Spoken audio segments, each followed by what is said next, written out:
Bienvenidos a este espacio que hemos titulado Conversaciones más allá del coaching.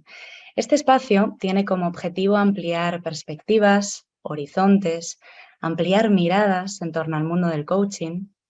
Son encuentros dirigidos por Pedro Marcos, socio y director de FIC, y yo, en los que ambos invitaremos a profesionales que a su vez son referentes en el mundo del coaching y a su vez expertos en diversas disciplinas afines al desarrollo personal y profesional. Todo ello para sencillamente conversar, ya que coaching es conversación y en estos encuentros conversaremos sobre diferentes temas en torno a la mirada del coaching. Hoy, Pedro Marcos y yo continuaremos con un nuevo capítulo que se titula Educación y Coaching para conversar sobre este tema con Juan Fernando Bou. Bienvenido, Juan. Muchas Y gracias, Elena. hola, Pedro. ¿Qué tal estás, Pedro? ¿Qué te parece el tema de hoy?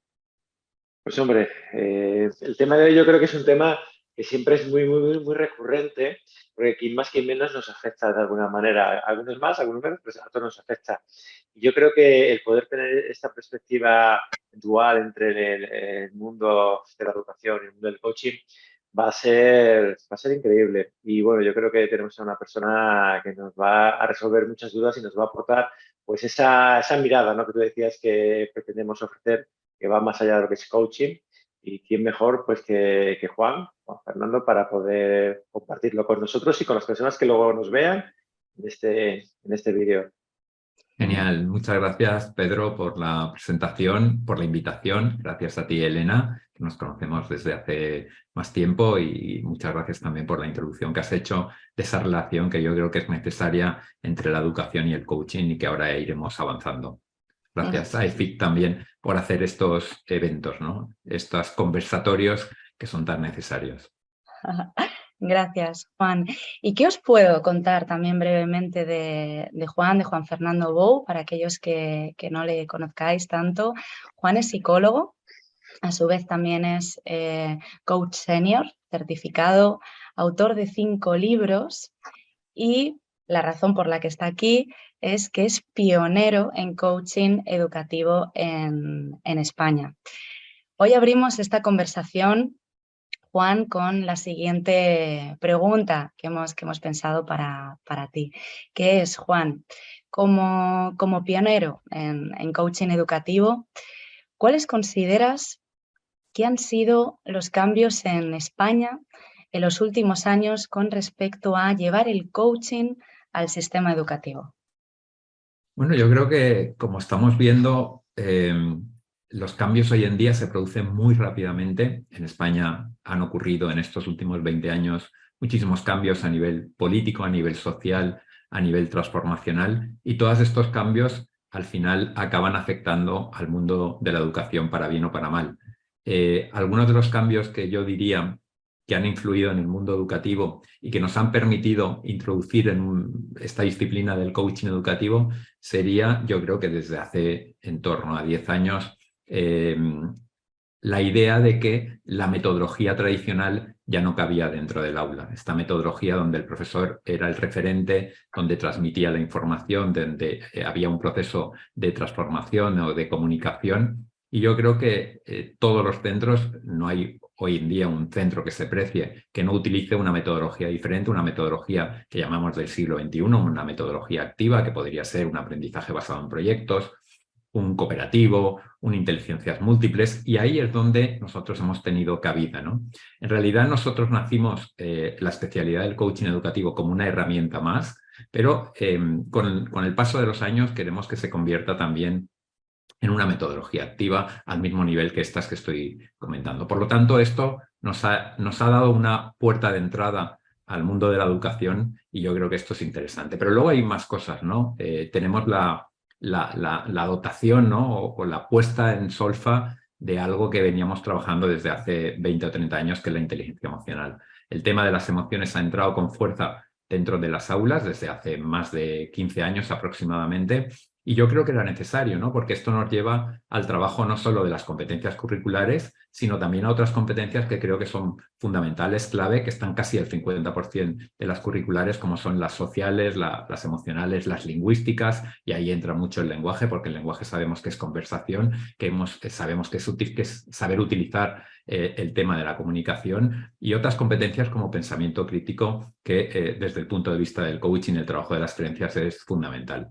Y luego yo diría también la importancia que se le está dando cada vez más, para mí siempre ha sido muy importante, es la piedra angular, que es al profesorado y a su desarrollo, ¿no? Los centros han considerado clave el formarlos de alguna manera y aquí han confiado en nosotros para obtener esas herramientas que procedían de otras fuentes, como la psicología, la filosofía, el management, que pueden ayudarles a transformarse, a conocerse mejor, como herramientas ellos mismos para gestionar el aula, ¿no? Esto han sido, dijéramos, causas o elementos positivos. Luego hemos tenido algunos negativos que también nos han permitido introducirnos en los sistemas educativos, como los incrementos de los índices de conflictividad, que desafortunadamente están en torno, desde hace 15 años, yo diría como un 300 o un 400%. Sabemos que después de la pandemia el incremento de la conflictividad en las aulas, principalmente en algunos niveles académicos como la formación profesional básica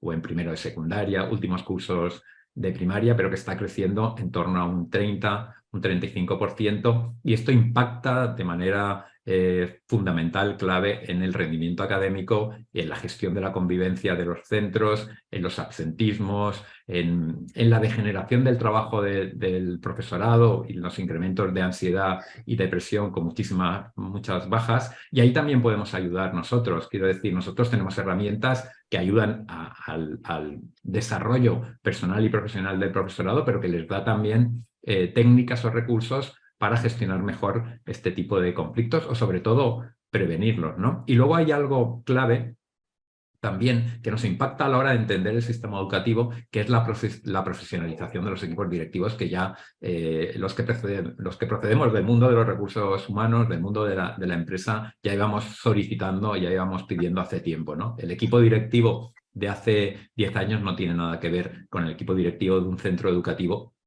hoy en día. Sobre todo, aquí tengo que hacer un inciso en la privada concertada. En la pública quizás aún tiene mucho camino por recorrer por el mismo sistema de cómo está creada la educación pública, pero en los privados concertados el equipo directivo ya sabe que está al mismo nivel o debe estar al mismo nivel que el equipo directivo de Ford España o de una empresa farmacéutica o de una empresa potente a nivel nacional. Tienen que formarse en otros contenidos más allá de la educación, en gestión financiera, gestión de marketing, sobre todo en trabajar muy bien la planificación estratégica, llevar a cabo la filosofía y la misión del centro. Y aquí también somos agentes de cambio, ¿no? Somos agentes que les pueden ayudar a fomentar todas estas variables que hace unos años no estaban manejando. Así que, afortunadamente, estos supuestos, ¿no?, estos criterios nos han permitido avanzar y ser puntales clave dentro del desarrollo de un centro.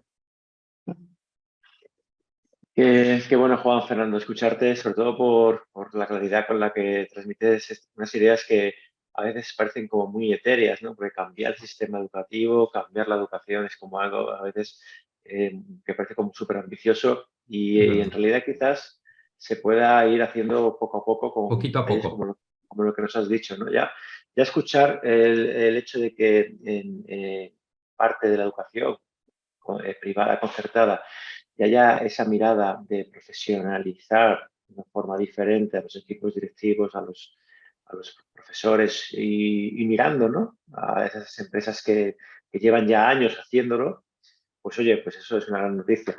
Oye, y yo, aunque ya te he escuchado hablar de cuestiones que me son muy cercanas desde el mundo del coaching, Claro. hombre, estamos en un entorno de coaching, entonces la pregunta es obligada. ¿Cómo relacionas o qué relación es la que tú ves entre la educación y el coaching o el coaching y la educación? Sí.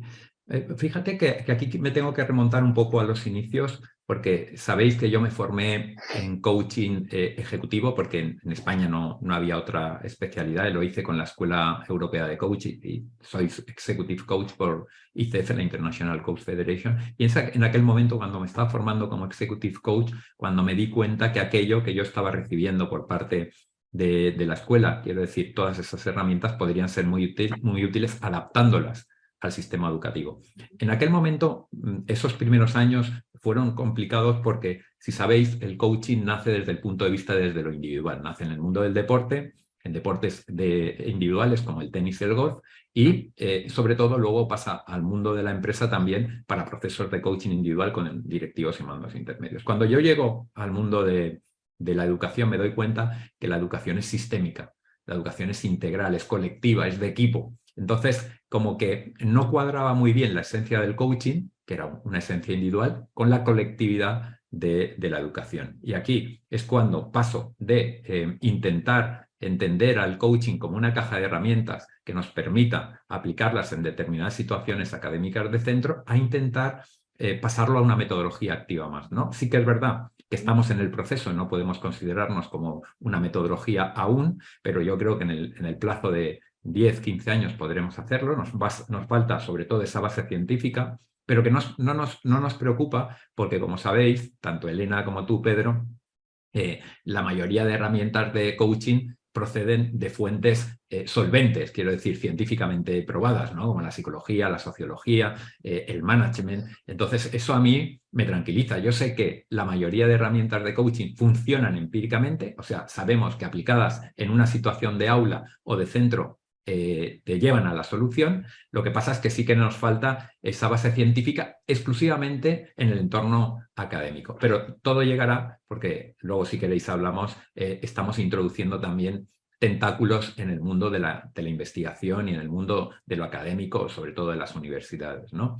Entonces, en ese tránsito es cuando me doy cuenta que realmente tenemos que hacer un viraje hacia lo colectivo, por lo tanto hacia lo metodológico, y allí conecto un poco también por las raíces del coaching, que son constructivistas, que son, dijéramos, humanistas, ¿no? En ese sentido es cuando conecto con los procesos de aprender a aprender, ¿no? Entonces, nosotros nos situamos dentro del coaching, como bien sabéis, con esos procesos en el que nos dicen que para construir en el alumnado esa capacidad de saber pensar, de saber sentir, ¿no? De saber hacer, de saber orientarse y tomar decisiones, evidentemente debemos hacerlo desde la postura no de la transmisión de información, sino de la autonomía, de que ellos lleguen a sí mismos a ese conocimiento. Y ahí es donde la figura del profesor o del docente coach es donde toma su importancia, ¿no?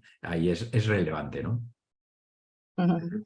Sí, si me permites, Elena, por compartir algo que me surgía mientras escuchaba a Juan, es que es cierto que en el coaching la base científica pues no es el fuerte, ¿no? Y eso es algo que lo sabemos sin más. Pero también es verdad que la filosofía tampoco hay mucha base científica. Las conversaciones de Sócrates, la mirada de Sócrates de favorecer el autoaprendizaje en sus discípulos, tampoco yo creo que tuviera una base científica, ¿no? En aquel momento, Claro. y está perfectamente aceptado, pues que eso era muy, muy poderoso. De hecho, seguimos hablando de Sócrates después de pues 2.500 años, ¿no? Entonces, no solo quería hacer ese apunte porque sí, me parece muy acertada como lo has compartido. Bueno, Elena, por genial. favor, no te quiero Muchas quitar. gracias, Pedro. Sí, gracias, Pedro. Gracias, Juan. Sí, también estoy de acuerdo, ¿no? En que queda camino por recorrer. Y bueno, sí que todavía tenemos pues muchas herramientas, ¿no? Que vienen del coaching, que de momento sí que podemos poner al servicio del ámbito educativo. Y has comentado también, Juan, algo muy afín al coaching, ya que has hablado de aprender a aprender. Por tanto, Juan, la siguiente pregunta que me viene a hacerte es, en un proceso educativo, ¿cuándo consideras que es más oportuno enseñar y cuándo consideras que es más oportuno facilitar ese aprender a aprender que comentabas antes? Yo siempre estaría en la dinámica del aprender a aprender. Quiero decir, introduciría un sistema educativo que ya está, quiero decir, ayer, esta misma semana, tuve una videoconferencia con el director general de un colegio colombiano, que bueno, tiene 2 colegios ahí en Colombia, pero está trabajando también aquí en España, y me rompió los esquemas, la verdad. Empezaron a romperme los jesuitas con el proyecto Horizonte 2020, ¿no? Donde realmente hacen un cambio brutal en el mundo educativo desde el 2015 al 20, con eso que llamamos las aulas Google, ¿no?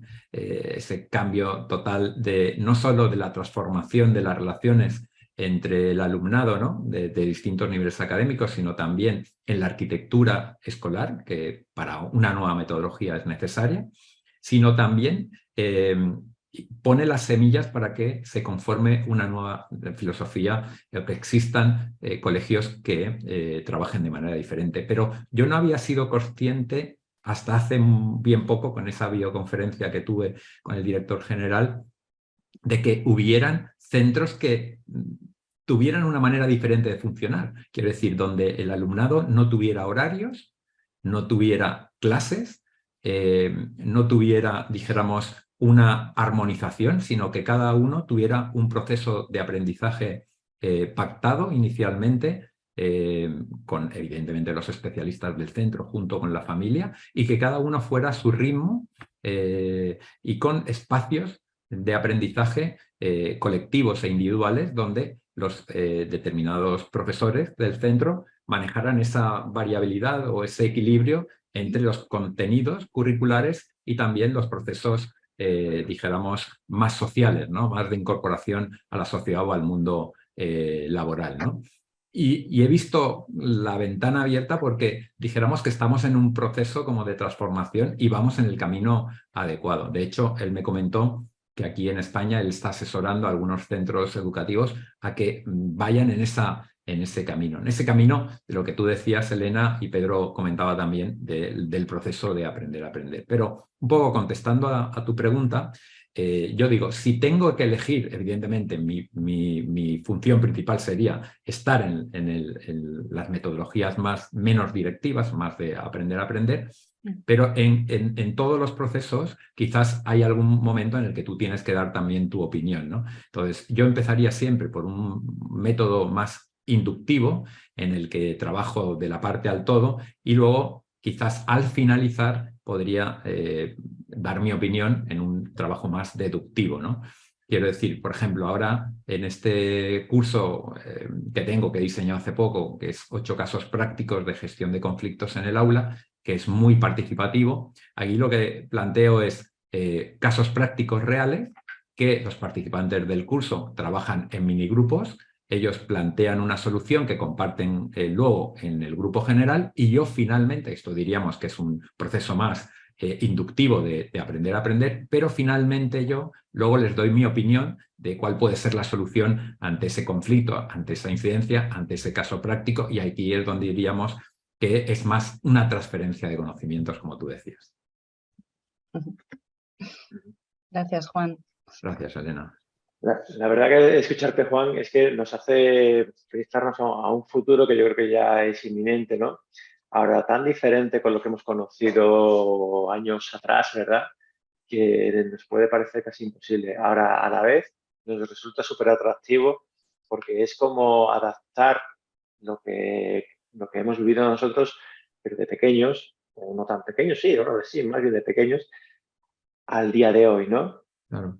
Y me ha encantado el saber también compaginar esas 2 maneras también de enseñar, ¿no? De favorecer el autoaprendizaje con, evidentemente, facilitar también un conocimiento externo, que al final del complemento surja pues el conocimiento rico para esa persona. Efectivamente. Bueno, oye, y nos has hablado de tu curso, ¿no? También, ahora me consta que en el 2018 publicaste un libro que ha tenido un gran éxito, ¿no? Que es Herramientas para el aula, ¿no? Pues oye, invitados por el título del libro, yo te preguntaría, ¿qué herramientas podrías compartir aquí? ¿Alguna? que tú consideres que fuera potente, Sí. acertada para implementar en un aula. A ver, ahora fíjate, Pedro, que contamos con unas 30 y pico herramientas, ¿vale? Eso es un éxito, ¿no? Desde fuera igual se puede pensar que son pocas, pero cuando empezamos, vosotros mismos sabéis que yo contaba en el 2000, cuando empecé con el tema del coaching ejecutivo, con apenas 10, que son las que inicié para adaptar al mundo educativo. Hemos más o menos incrementado en estos 15, 20 años un 300%, que es un porcentaje bastante elevado, más o menos. Para lo que les gustan, a aquellos que les gustan los datos, una herramienta anual, ¿no? Una herramienta y pico anual. Esto es bastante potente, ¿no? Del listado de herramientas que yo estoy manejando, yo soy muy, o sea, quiero decir, cuando empecé, a mí me apasionó el mandala. Soy muy fan del mandala. ¿Sabes por qué? Bueno, tu padre lo conoce, Elena, y sabe el por qué, ¿no? Que se formó conmigo. A mí el mandala me dio la posibilidad de cambiar de entorno, ¿no? Yo procedía del mundo de recursos humanos, como bien decís, en ese entorno de aprendizaje con la Escuela Europea de Coaching, con 9 meses, aproximadamente de 9 meses. Al final hicimos el mandala después de hacer algunas tareas y ese es el que me abrió a mí la puerta a tomar una decisión diferente, a dejar la empresa en la que estaba trabajando y a dedicarme a desarrollar el coaching educativo. Soy muy fan del mandala porque me permite muchísimas cosas. No solo me orienta hacia el futuro, me facilita la toma de decisiones, sino que ahora, por ejemplo, este mandala yo lo he asociado con una herramienta que procede del management y que se está utilizando muy poco en educación, pero que cada vez la veo más, no solo en los equipos directivos, donde probablemente encajaría más, que es lo que conocéis vosotros con DAFO, que yo le he cambiado la D de debilidad por la M de mejora, ese acróstico mnemotécnico, un poco por darle una connotación negativa, sí, una connotación positiva al lenguaje, ¿no? De debilidad a mejoras. Y entonces he unido los 4 cuadrantes del mandala con el MAFO. Para mí, el cuadrante 2, 3 y 4, o sea, el de aprendizaje, desaprendizaje y el contexto socioemocional, coinciden con mejoras, amenazas, fortalezas y oportunidades. Por lo tanto, ese mandala que exclusivamente, inicialmente partía principalmente para la orientación académica y profesional, para diseñar el futuro, ahora puede ser también un trabajo de situación actual, de presente, ¿no? Primero analizo mi MAFO, mi situación actual, y a partir de ahí tomo partido para ver qué decisiones debo tomar para conseguir los objetivos del cuadrante 1 del mandala. Eso sería hace 10 años, ¿no? O 15 años, ¿no? Ahora el mandala sigue siendo parte de mis favoritas, pero yo diría, me decantaría por la escritura.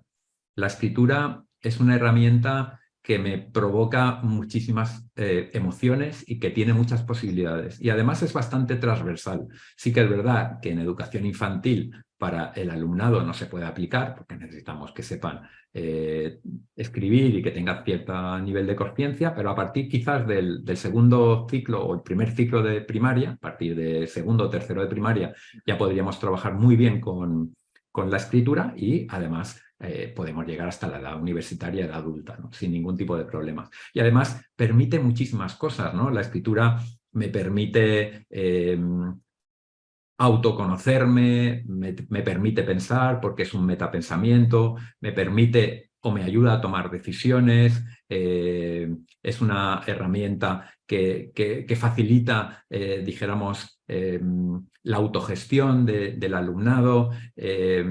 Yo creo que me facilita o me ayuda a incrementar el rendimiento académico. Dijéramos, me encantaría influir en los centros, que no solo se hicieran planes de fomento de lectura, sino también planes de fomento de escritura, que no hay tantos, ¿no? Entonces, o al menos de lectoescritura, de ambas cosas, ¿no?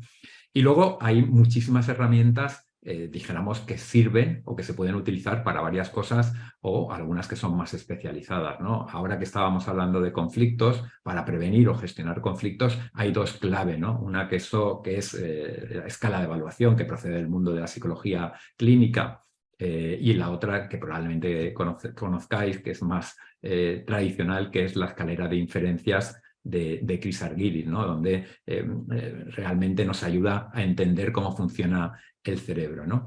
Y luego, finalmente, en esta última etapa, con la introducción de la psicología positiva de Martin Seligman, tenemos muchísimas, ¿no? que están impactando bastante en el mundo de la educación, ¿no? Como las 3 cosas positivas, el regalar tiempo, que está relacionado con los aprendizajes servicios, la reacción a los logros de los demás, el agradecimiento, el pedir perdón, que yo creo que son claves. Quiero decir, tenemos una caja de herramientas bastante diversa, bastante amplia y que puede ayudar mucho al profesorado, tanto para sí mismos como para aplicar en el aula de una manera efectiva. Qué bueno. Pues enhorabuena, Juan, porque me consta que el hacer, desarrollar, implementar, estar una herramienta tiene un trabajo detrás intenso y duro. Y bueno, que la hayáis desarrollado todas estas, yo creo que es una grandísima aportación. O sea, ya te doy mi enhorabuena. Genial, Pedro. Gracias. Necesitamos, como dice Marina, la ayuda de toda la tribu y aquí sois bienvenidos también para introduciros en el coaching educativo y ayudar a desarrollar esta especialidad que yo creo que puede ser clave para no solo mejorar la calidad del sistema educativo, sino transformar la sociedad, que es un poco mi misión, ¿no? Aquello en lo que yo iba intentando trascender, ¿no? Sí.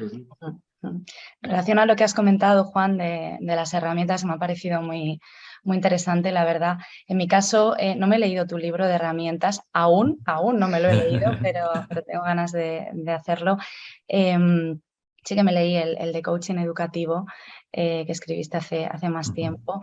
Y bueno, aunque conozco también varias de las herramientas, ¿no?, que acabas de comentar, ¿no? La escalera, mandala, ¿no? Has comentado varias herramientas. Entre ellas también sé que utilizas una A ver, de hecho sorpréndeme. me fascina esa herramienta, no la has comentado, quería compartir contigo que me fascina, que es la ventana de Johari, que de hecho nosotros Sí. también en EFIC la tenemos en nuestro experto en coaching y bueno, personalmente también la comento mucho con nuestros alumnos y bueno, personalmente me parece una herramienta de autoconocimiento brutal. Sí. Creo que además da muchísimo juego, ¿no? Ya también la utilicé con adolescentes hace tiempo en el ámbito educativo y bueno, también quería compartirla contigo por saber un poco también tu experiencia, ¿no?, con esta herramienta. La ventana de Johari, como bien dices, es una herramienta muy potente, pero una de las más complejas que probablemente tengo dentro del listado de herramientas. Por eso quizás no lo haya comentado, ¿no? Porque el profesorado no se ha atrevido aún a introducirla dentro de sus top, ¿no?, por decirlo de alguna manera. Nosotros lo que estamos intentando hacer con la herramienta de la ventana de Johari, que es muy compleja, como hemos dicho, es adaptarla de la manera más sencilla para que se pueda aplicar por parte del profesorado. El profesorado lo que te solicita es facilidad, nada de complejidad, simpleza, por decirlo de alguna manera, pero a su vez impacto, etc. Entonces, ahí nosotros la ventana de Johari la hemos relacionado más con la identidad e imagen pública. O sea, con qué opinan los demás de nosotros, ¿no? Y lo hemos hecho desde 2 puntos de vista.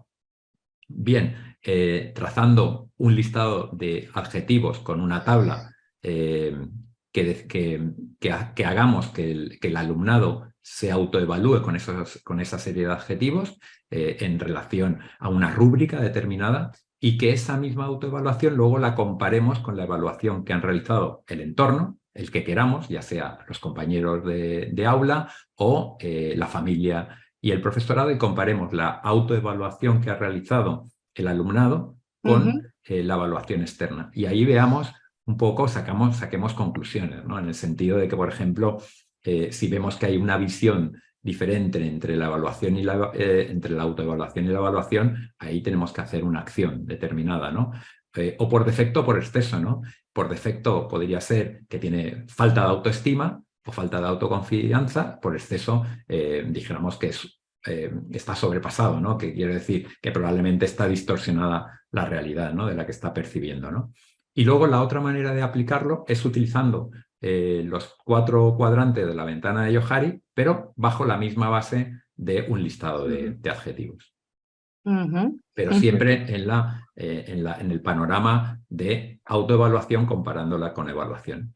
Ahí es donde hemos cogido un poco la brecha para intentar aplicarlo de una manera sencilla. Interesante, gracias, Juan. Ya cuando nos escuche quizá algún alumno que sea docente o profesor o bueno, pues le puede dar un tip, ¿no? de cómo utilizarla, ¿no? Sí, sí, sí. Y hemos de ir cerrando esta conversación que personalmente también, ¿no? Pedro, la alargaríamos mucho más tiempo. Sí, porque hay preguntas que se quedan en el tintero. Se quedan, ¿no? Que, bueno, que yo espero que la gente que vea el vídeo, como lo va a tener la opción de a través de comentarios, pues preguntar, y Juan tendrá acceso a poder también responder, pues oye, pues que si queda alguna duda que pregunten. Que se Exacto, pregunten. efectivamente, las cosas están para descubrirlas. Fenomenal. Y sí, para ir cerrando, Juan, quisiéramos preguntarte una pregunta muy, muy de coaching, que es, ¿qué destacarías de esta conversación que hemos tenido los tres sobre educación y coaching? Yo destacaría al menos que FIC haya contado conmigo para hablar de esta especialidad. Creo que el interés que tiene FIC desde hace tiempo con el coaching en general y el educativo en particular, yo creo que esto es interesante. Una empresa tan potente en la formación de coaches, yo creo que eso es importante, es poner en solfa esta especialidad. Y además yo creo que si a alguno de los que nos está viendo le hemos dado algún tip, como tú decías, Elena, alguna idea, alguna sugerencia para transformar simplemente su aula o su centro, yo creo que me daría con un canto en los dientes. Creo que necesitamos ahora ya proyectos de coaching educativo. Hasta ahora estábamos en la utilización de herramientas, como bien hemos comentado en la pregunta anterior, que esto es muy interesante, pero que probablemente no genere ningún tipo de máximo de intervención, ¿no? o de acción, y ahora necesitamos pasar a la siguiente fase de generar proyectos de coaching educativo, ¿no? Proyectos clave, ¿no? Puntales que desarrollen o que pongan a la disciplina en otro nivel, como por ejemplo este que estaba comentando de los colegios de Colombia, o el que hicieron los jesuitas con el proyecto Horizonte 2020, o como por ejemplo conozco en la Universidad del Valle de Guatemala, que tiene un proyecto de coaching para la excelencia, donde 60 profesores universitarios han sido formados en procesos de coaching educativo, y a su vez cada año, dijéramos, seleccionan o tienen dentro de sus equipos a 5 o 6 alumnos de primer curso para intentar reducir los niveles de fracaso escolar en ese primer curso, y que se está funcionando de maravilla, ¿no? O algunos proyectos que también aquí hay en España con esa denominación de coaching educativo. Debemos trabajar para descubrir más, que seguro que a nivel internacional hay muchísimos proyectos de coaching educativo, y darles la visibilidad suficiente para que otros centros puedan tomar nota y seguir en esa línea. Gracias, Juan, por compartir también, bueno, pues estas buenas noticias, ¿no? de todo lo que ya se está haciendo en la educación, también a través del coaching. Gracias, Juan, por acompañarnos hasta aquí en esta conversación que hemos tenido sobre educación y coaching, y gracias a todos los que nos habéis acompañado hasta aquí. Hasta pronto. Muchas gracias, Yo sí que, Elena. si me permites, Elena, antes de despedirnos, porque se me ha quedado una cosa, digo, ¿la digo o no la digo? Sí, Sí, Dilo. dila, Pedro. Si estamos en una conversación, habrá que decirla. Claro, Juan, claro. Yo creo que todos los proyectos personales que podamos hacer en la vida son súper lícitos y seguramente con una gran repercusión. Ahora, realmente, cuando los proyectos tienen que ver con adolescentes, con niños, realmente la implicación, las consecuencias son tremendamente mayores, porque al fin y al cabo es lo que decíamos antes, que se ha quedado un poquito ahí entre tanta conversación, que es el cambiar la sociedad. Sin duda, una manera de cambiar la sociedad, evidentemente no en el corto plazo, no para mañana, no. Claro. Estamos hablando de un proyecto que pueden ser años y años y años. Empieza por eso, pues por una siembra, ¿dónde? Pues en las generaciones que dentro de 15, 20 años van a estar liderando el mundo. Con lo cual, desde aquí, pues oye, enhorabuena, Y por mi parte también encantado de haber estado acompañando en esta conversación, Juan. Muchísimas gracias. Pues nada, muchas gracias, Pedro.